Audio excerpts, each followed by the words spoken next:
Alright guys, welcome along to a battle in the Tier 8 British Multirole, the Hawker Tempest. Fantastic plane that I haven't really flown a lot since I unlocked it when they expanded the UK Multirole line. Sort of powered through the line at the time and never spent a lot of time with this plane, so I've been going back and seeing what it's really made of. It is a fantastic plane, as it turns out. For a non-premium multi-role at the tier, it really carries its weight pretty well. So we'll start out here and knock out as many defense aircraft as we can to start with.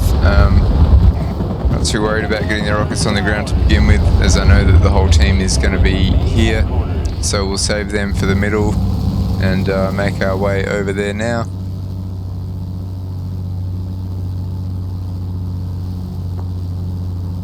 But yeah, it's an excellent platform for the four 20mm Hispanos that it carries.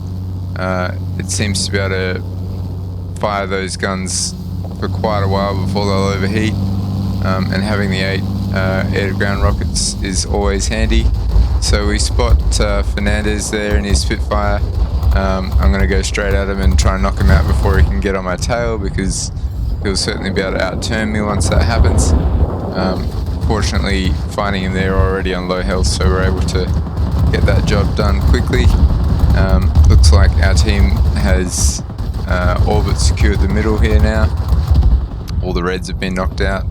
So it's just a matter of finishing up here. Air defense 0 there, and we'll try and come down and get some rockets on the ground.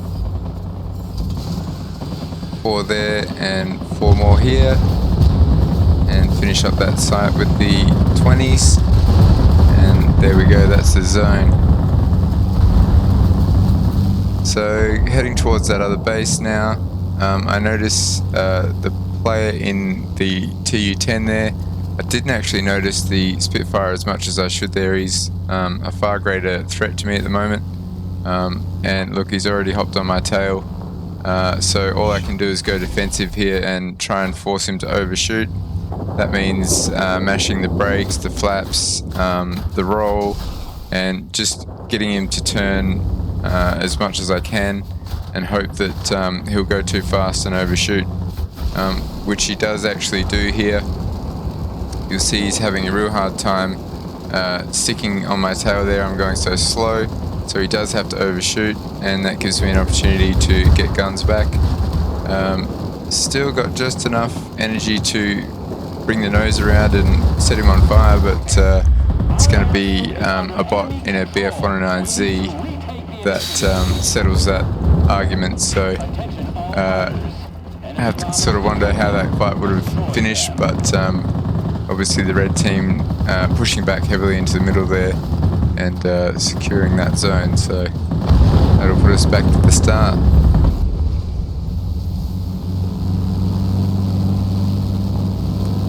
Sighting up this TU-2 in the distance here. Still sort of weighing up my options as what the best move is at the moment. Whether it's going for this guy. We've got 3 or 4 more reds inbound now, so looks like we've got some work to do here. P-47, generally one of the easier targets to get behind, especially if your plane has any maneuverability at all. Is the 109Z that got me just before, staying inside of his turning circle there, out of the 4 30mm cannons that he's got on board. A couple of kills there, but we're still not able to start flipping the zone until now. I end up putting quite a bit of work into this ground attacker. Here comes Fernandez, and I saw him going straight for the head on there, so I lined him up with the rockets. That's a pretty easy rocketeer kill to get if someone's just going to go directly at you like that. All you've got to do is launch rockets. It's it's actually not that hard. So yeah, his gunner, I actually thought he was a player, so I spent more time on him than I probably needed to. Got defense aircraft on my tail now. But fortunately, Stavola and his P-51H coming over to help out. Turns out he did a really great job in this match in his P-51. We'll talk a bit more about that at the end, but shout out to Stavola, did a really good job. So we see Fernandez again, and there's not really any option but to start the fight here. We do get a handy engine knockout. Looks like he's repaired that, and helped out by a friendly bot in the J21RB. Sort of saved my life there. Much the same as the 109Z got me in the beginning there. So sort of evening things out there. Rocket spray trying to connect with that GA. Probably a bit loose, but not a bad volley really. Or a fusillade, as you might say. So spinning back to the middle and looking to see what's going to be the most effective target here. Fernandez is back up there. I'm going to try and see if I can knock off this zero, but I am also keeping an eye on Fernandez. We've got two players here, both going in the same direction. It's often you'll see that, and if you are in that situation where you're dogfighting with someone and you've got a teammate and you're both circling the same way, you need to break out and circle the other way, because you're not going to get any separation, and it just makes it so much easier for the attacker player to shoot at the both of you really, and also to keep track of you. So you really need to split up and work together on different loops. Now TU-10 here, I thought I'd have a crack.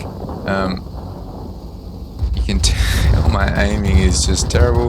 Didn't even scratch him there, and now I'm just sitting right in the tail gunner, and that's almost half my health in a matter of seconds there. So we'll pack up our bags and go and play somewhere else, I think. So we'll go back to the middle. It looks like we are going to have a chance of losing that command center with 4 to 5 red aircraft in the zone now. We do have a couple of friendlies defending. I'm just going to try and knock this guy out and then head back there and see if I can help. Not really enough time to go down and repair at this stage of the match. It's pretty even Steven at the moment, but we do have one zone advantage, which is handy. I'm aware of Black Moth up in the distance up there. I don't want to fly directly at him and give him an easy shot, so I'm going to sort of hug this terrain a little bit and see if I can creep up on him. And he's going nose up in the sky, which is making it easy for me to do the same and get a kill, as he burns a lot of energy there. Not getting too close to the mountainside here.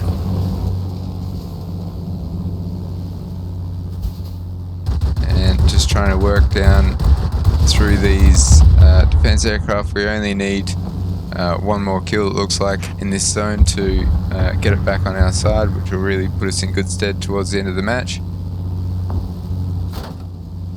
Just keeping an eye on that multi-roll and picking off another zero. See how quickly we wiped out his hit points. Those 420s, when they connect, they really pack a punch. So that is almost the end of the battle. There's going to be one more head-on with this bomber here. Once again, I try and line him up with the rockets, but yeah, if you watch carefully, as we will start lining up on the bomber now, watch where I'm aiming. It looks like I've just gone underneath him, just. So perhaps something to think about next time, perhaps shooting high and low. But that would have been a really nice rocket kill at the end there. But yeah, really fun battle in the Tempest. So yeah, Black Moth, 11k. Commander, looks like one of his first battles in that aircraft. Getting the Hail of Steel there. And Fernandez having a bit of an average battle. We all have those. Stavola, he's actually got 4 sectors captured during this match. He's only got 6,000 points, but it is hard to do a lot of damage in the P-51. But most importantly, he's been busy, he's gotten around and flipped a lot of zones, which really helped the team over the line in this one. Myself with the Wing Legend and Flying Raider, it's always nice. Nothing too outrageous. I don't have this plane specialized just yet. It's definitely something that I'll spend a bit of time on and get it up to ultimate spec. It's such a nice plane to fly. I spent a lot of time flying the Sea Fang, and I think if you are thinking about getting a Sea Fang, well, get yourself a Tempest first, and you'll probably be just as happy with that. Alright, thanks for watching, guys. Keep on flying high.